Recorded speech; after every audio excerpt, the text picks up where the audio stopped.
E aí, turma do sétimo ano, tudo beleza? Bem-vindos à nossa investigação geográfica de hoje.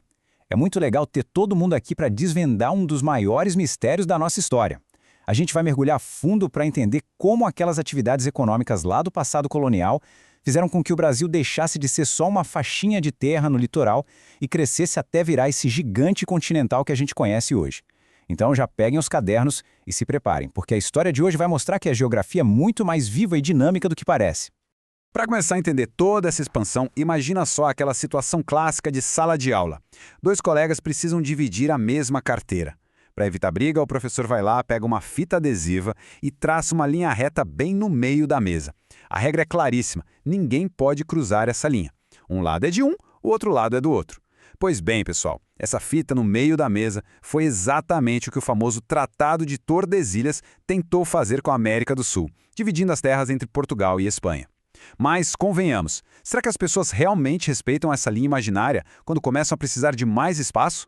E é exatamente aqui que a nossa investigação decola. Dá uma olhada nessas evidências, as pistas que a gente vai decodificar hoje. São anotações reais de um estudo sobre o Brasil colônia. A história muitas vezes tem essa cara, sabe? Um monte de pistas e anotações meio bagunçadas, escritas à mão, só esperando para serem investigadas por mentes curiosas como as nossas. E esse documento aqui guarda os segredos de como e por que aquela linha divisória da carteira foi completamente ignorada ao longo do tempo. Lendo essas anotações com calma, a gente descobre que não foi só de pura teimosia que os primeiros colonos começaram a atravessar a linha imaginária. Na verdade, foram motivos super práticos, ligados à sobrevivência e à riqueza mesmo. O documento lista 3 grandes motores econômicos, que a gente vai chamar de os 3 passos da nossa expansão. O passo número 1 é o pau-brasil, o número 2 é a pecuária e o número 3, o ouro. Foram essas 3 coisinhas que deram os motivos perfeitos para a galera empurrar a linha da mesa cada vez mais para o lado do colega. Bora analisar o primeiro desses motores. O pau-brasil foi o primeiríssimo recurso explorado. E a nossa anotação conta um detalhe muito importante.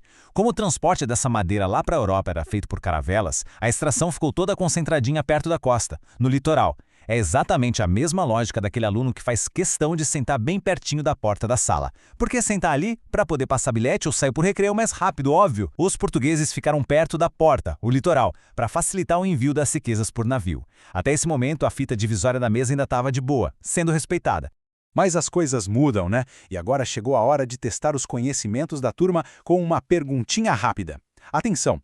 Imaginem que a gente precisa abrir um cartaz gigante de feira de ciências em cima daquela mesma mesa dividida. Não vai caber, certo? Pensando nisso e olhando para aquelas 3 atividades que a gente comentou, qual delas naturalmente forçaria as pessoas a precisarem de muito mais espaço, estourando de vez o limite da nossa linha imaginária? Se vocês pensaram na pecuária, acertaram na mosca. O nosso material de estudo explica isso de um jeito brilhante. A criação de gado precisava de pastos gigantescos. Os bois precisam de um espaço enorme para comer e se movimentar. E aí, o que rolou? Isso forçou os criadores a saírem daquele litoral super apertado e começarem a marchar rumo ao sertão.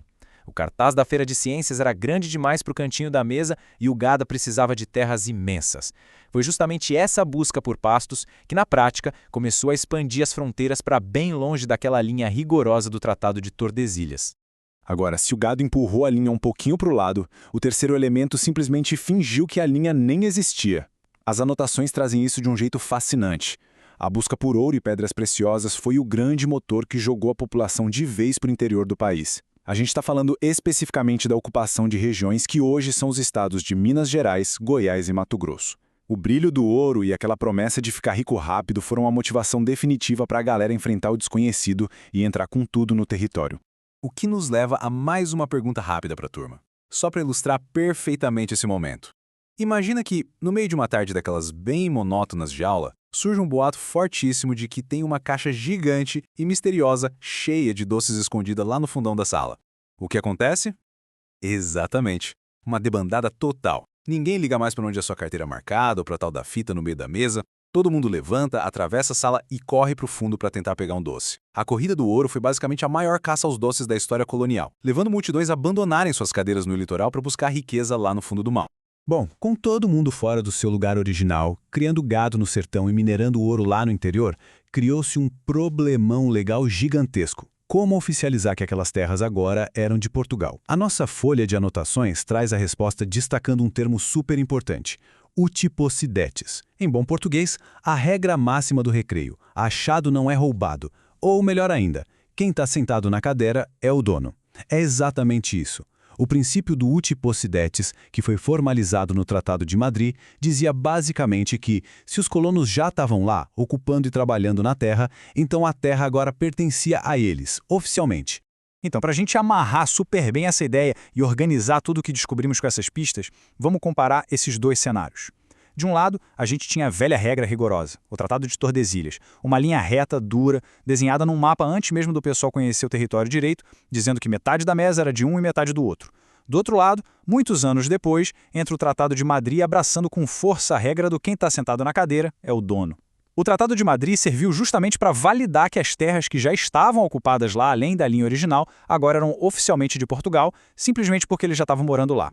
E aqui a gente chega na peça final do nosso quebra-cabeça de hoje. É a continuação exata daquela anotação inicial. Uma frase super simples, mas que resume séculos de história. Com o Tratado de Madrid, o mapa do Brasil começou a ganhar o formato que conhecemos hoje.